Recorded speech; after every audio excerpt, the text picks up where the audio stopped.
Chapter 60. Elizabeth's spirits soon rising to playfulness again, she wanted Mr. Darcy to account for his having ever fallen in love with her. "How could you begin?" said she. "I can comprehend your going on charmingly, when you had once made a beginning.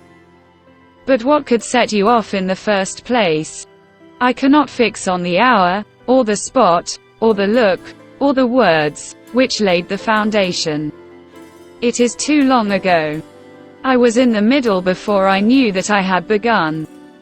My beauty you had early withstood, and as for my manners, my behavior to you was at least always bordering on the uncivil.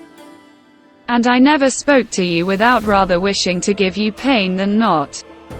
Now be sincere. Did you admire me for my impertinence? For the liveliness of your mind?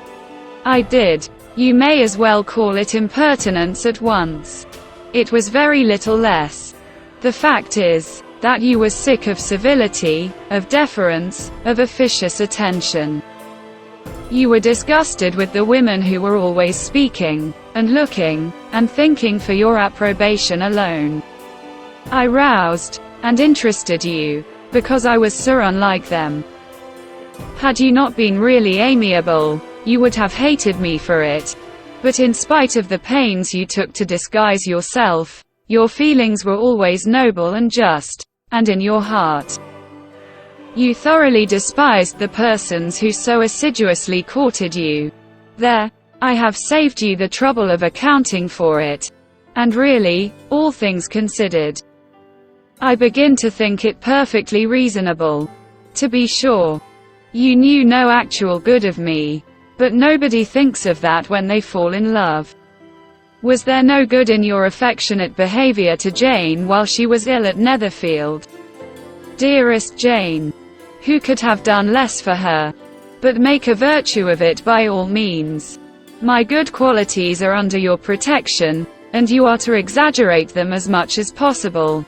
And, in return, it belongs to me to find occasions for teasing and quarreling with you as often as may be. And I shall begin directly by asking you what made you so unwilling to come to the point at last. What made you so shy of me, when you first called, and afterwards dined here? Why, especially, when you called, did you look as if you did not care about me? Because you were grave and silent, and gave me no encouragement. But I was embarrassed, and so was I. You might have talked to me more when you came to dinner. A man who had felt less might. How unlucky that you should have a reasonable answer to give, and that I should be so reasonable as to admit it. But I wonder how long you would have gone on, if you had been left to yourself. I wonder when you would have spoken, if I had not asked you. My resolution of thanking you for your kindness to Lydia had certainly great effect. Too much, I am afraid. For what becomes of the moral, if our comfort springs from a breach of promise? For I ought not to have mentioned the subject. This will never do. You need not distress yourself. The moral will be perfectly fair. Lady Catherine's unjustifiable endeavours to separate us were the means of removing all my doubts. I am not indebted for my present happiness to your eager desire of expressing your gratitude. I was not in a humour to wait for any opening of yours. My aunt's intelligence had given me hope, and I was determined at once to know everything. Lady Catherine has been of infinite use, which ought to make her happy, for she loves to be of use. But tell me, what did you come down to Netherfield for? Was it merely to ride to Longbourn and be embarrassed? Or had you intended any more serious consequence? My real purpose was to see you, and to judge, if I could, whether I might ever hope to make you love me. My avowed one, or what I avowed to myself, was to see whether your sister was still partial to Bingley, and if she were, to make the confession to him which I have since made. Shall you ever have courage to announce to Lady Catherine what is to befall her?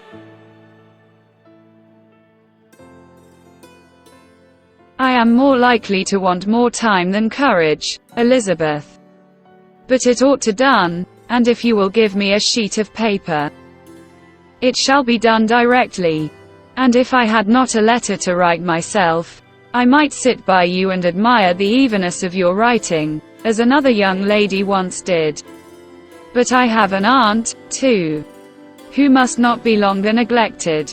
From an unwillingness to confess how much her intimacy with Mr. Darcy had been overrated, Elizabeth had never yet answered Mrs. Gardiner's long letter.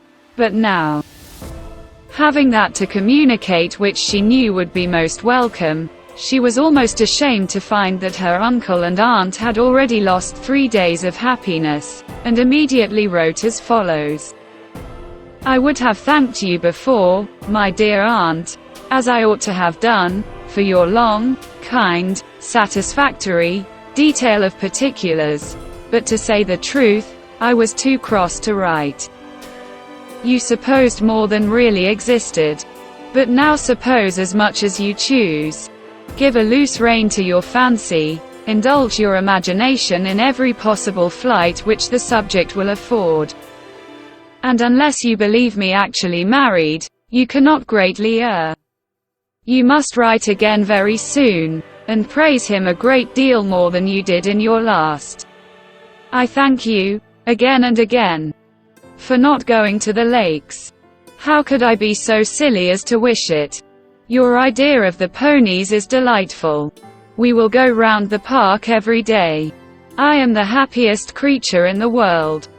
Perhaps other people have said so before, but not one with such justice. I am happier even than Jane. She only smiles, I laugh. Mr. Darcy sends you all the love in the world that he can spare from me. You are all to come to Pemberley at Christmas. Yours, etc. Mr. Darcy's letter to Lady Catherine was in a different style. And still different from either was what Mr. Bennet sent to Mr. Collins. In reply to his last, Dear Sir, I must trouble you once more for congratulations. Elizabeth will soon be the wife of Mr. Darcy. Console Lady Catherine as well as you can. But, if I were you, I would stand by the nephew. He has more to give. Yours sincerely, etc. Miss Bingley's congratulations to her brother, on his approaching marriage, were all that was affectionate and insincere. She wrote even to Jane on the occasion, to express her delight, and repeat all her former professions of regard. Jane was not deceived, but she was affected, and though feeling no reliance on her, could not help writing her a much kinder answer than she knew was deserved. The joy which Miss Darcy expressed on receiving similar information, was as sincere as her brother's in sending it. 4 sides of paper were insufficient to contain all her delight, and all her earnest desire of being loved by her sister, before any answer could arrive from Mr. Collins, or any congratulations to Elizabeth from his wife. The Longbourn family heard that the Collinses were come themselves to Lucas Lodge. The reason of this sudden removal was soon evident.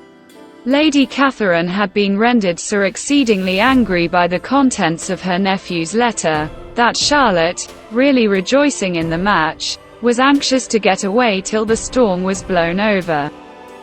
At such a moment, the arrival of her friend was a sincere pleasure to Elizabeth, though in the course of their meetings she must sometimes think the pleasure dearly bought, when she saw Mr. Darcy exposed to all the parading and obsequious civility of her husband. He bore it, however, with admirable calmness. He could even listen to Sir William Lucas, when he complimented him on carrying away the brightest jewel of the country, and expressed his hopes of their all meeting frequently at St. James's, with very decent composure. If he did shrug his shoulders, it was not till Sir William was out of sight. Mrs. Phillips's vulgarity was another, and perhaps a greater, tax on his forbearance, and though Mrs. Phillips as well as her sister, stood in too much awe of him to speak with the familiarity which Bingley's good humour encouraged. Yet, whenever she did speak, she must be vulgar. Nor was her respect for him, though it made her more quiet, at all likely to make her more elegant. Elizabeth did all she could to shield him from the frequent notice of either, and was ever anxious to keep him to herself, and to those of her family with whom he might converse without mortification. And though the uncomfortable feelings arising from all this took from the season of courtship much of its pleasure, it added to the hope of the future, and she looked forward with delight to the time when they should be removed from society so little pleasing to either. To all the comfort and elegance of their family party at Pemberley.